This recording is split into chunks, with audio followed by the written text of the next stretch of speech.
Hello guys, magandang araw po.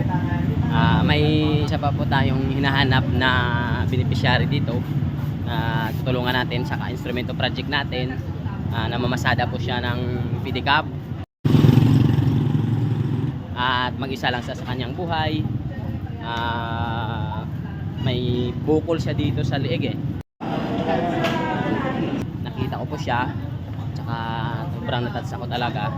Bibigyan natin siya ng kaunting tulong para kahit papano andito siya. Andito po siya. Ay, mapon, pwede kami kasakay? Ay, magkano po yung pamasahe? 10. Yung minimum dito, taripa? 10. 10? Sige. Dalawa kami 20. Saan punta? Saan kayo punta? Diyan lang po tayo sa kabilang kanto. Dalawa kami 20.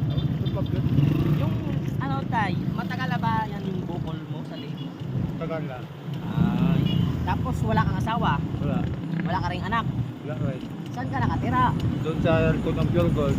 Ay, nagre-renta ka lang? Oo. Nagre-renta ka lang ng... Magkano yung renta mo sa isang buwan? 100.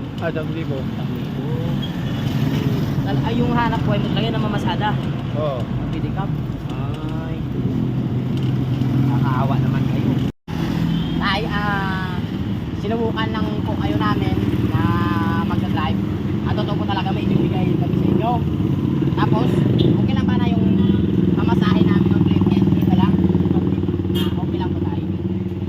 Kaunting tulong. Ayun. Oo. Ayan, mga pangulam mga biscuits.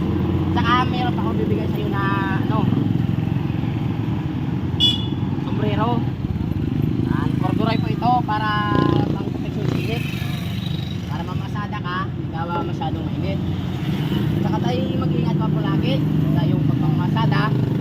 At ano lagi na tayong ano sa Panginoon. Ayun yung pangalan mo. Jigs. Oh, Jigs. Jigs nga po. Yan mo? Opo. Ako si Ludovico. Siya po si Tatay Ludovico de la Cruz. Kilala ko yan. Oo, Dexter. Oo, si Brother Dexter. Ludovico de la Cruz.